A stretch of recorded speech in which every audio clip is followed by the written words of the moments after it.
नमस्कार दोस्तों, मैं हूं अर्पित और एक बार फिर से आपका स्वागत है।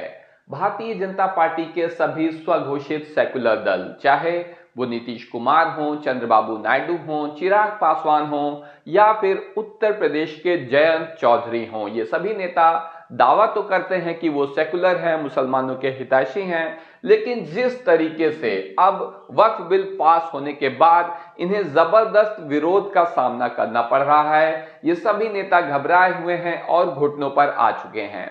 आप सभी जानते हैं कि नीतीश कुमार, चंद्रबाबू नायडू, चिराग पासवान, जयंत चौधरी, ये सभी नेता भारतीय जनता पार्टी के सहयोगी होने के बावजूद सेकुलर होने का दावा करते हैं और कहीं ना कहीं मुस्लिम समाज ने भी इनकी इस बात पर अभी तक भरोसा किया है, क्योंकि इन्हें अच्छी संख्या में मुस्लिम समाज के वोट मिलते रहे हैं। बल्कि यह कहना भी गलत नहीं होगा कि चंद्रबाबू नायडू और नीतीश कुमार दोनों ही मुख्यमंत्री की कुर्सी पर विराजमान हैं, तो इसके पीछे मुस्लिम वोटर्स का बहुत बड़ा योगदान है। लेकिन जिस तरीके से वक्फ बोर्ड के मामले में इनका जबरदस्त विरोध हो रहा है, क्योंकि ये सभी नेता ईद मिलन करते हैं, इफ्तार पार्टियों में खाने उड़ाते हैं, मजे करते हैं, दावतें करते हैं, मुसलमानों से गले मिलते हैं, लेकिन जिस तरीके से इन्होंने वक्फ बोर्ड बिल के मामले में बड़े बड़े दावे करने के बाद मुस्लिम समाज की पीठ में खंजर घोंपा है, उसके बाद इन्हें जबरदस्त विरोध का सामना करना पड़ रहा है। और अब ये नेता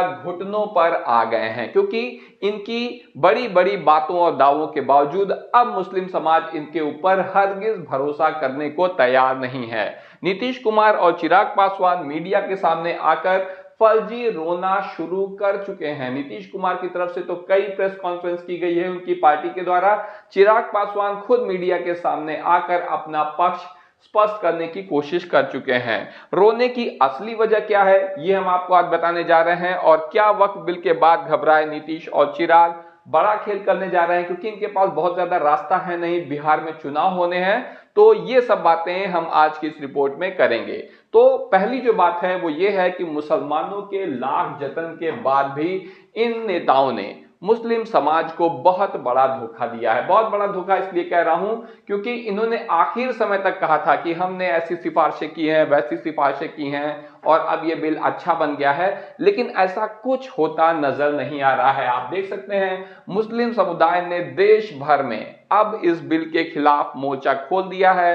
मामला लोकसभा और राज्यसभा से पारित होने के बाद सुप्रीम कोर्ट भी पहुंच गया है और एनडीए के स्वघोषित सेकुलर दलों की जमीन खिसकती नजर आ रही है। ऐसे में जाहिर है कि कुछ न कुछ कार्रवाई इन लोग को करनी थी, क्योंकि बिहार में तो खेल खास तौर से पलट गया है। यहां पर विधानसभा चुनाव होने हैं। नीतीश और चिराग पर मुस्लिम विरोधी होने के आरोप चुनाव से ठीक पहले लग रहे हैं और राष्ट्रीय जनता दल, जो तेजस्वी यादव, लालू यादव की पार्टी है, वो इस मौके को भुनाने की फिराक में भी लग गई है, क्योंकि ये बहुत बड़ा अवसर है उनके लिए।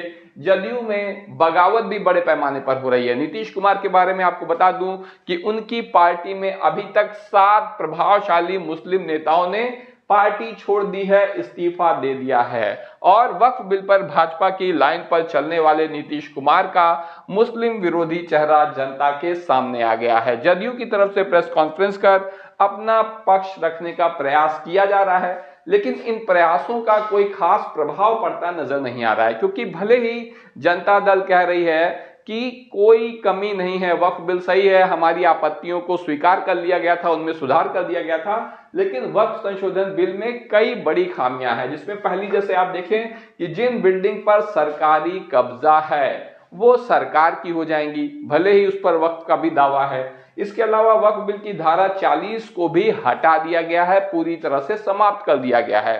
अब कोई भी नई संपत्ति आसानी से वक्फ संपत्ति में शामिल नहीं हो पाएगी। यानी अगर कोई अपनी प्रॉपर्टी को वक्फ में दान करना चाहेगा, पहली बात तो अब विश्वास में कमी आएगी। लोगों को लगेगा कि ये पता नहीं इसका कल को क्या होगा। अपनी जमीन, अपनी प्रॉपर्टी वक्फ को दान करने में लोगों के मन में निश्चित रूप से संदेह होगा कि आगे इस संपत्ति का पता नहीं क्या होना है। वहीं अब इसकी प्रक्रिया भी बहुत ज्यादा कठिन हो गई है। इस तरह से हम देख सकते हैं कि नीतीश और चिराग चुनाव से पहले बुरी तरह से फंस चुके हैं और उन्हें यहां पर फंसाने का काम खुद भारतीय जनता पार्टी ने किया है, क्योंकि जानबूझकर बिहार विधानसभा चुनाव से पहले भारतीय जनता पार्टी के चाणक्य और प्रधानमंत्री नरेंद्र मोदी इस बिल को लेकर आए हैं। उनका टारगेट सिर्फ हिंदू वोट नहीं है, बल्कि अपने सहयोगी दलों को भी फंसाना है। आपकी जो भी राय हो कमेंट करके जरूर बताएं। वीडियो को लाइक करिए, चैनल को सब्सक्राइब करिए, अपने दोस्तों के साथ शेयर करना ना भूलिए। धन्यवाद।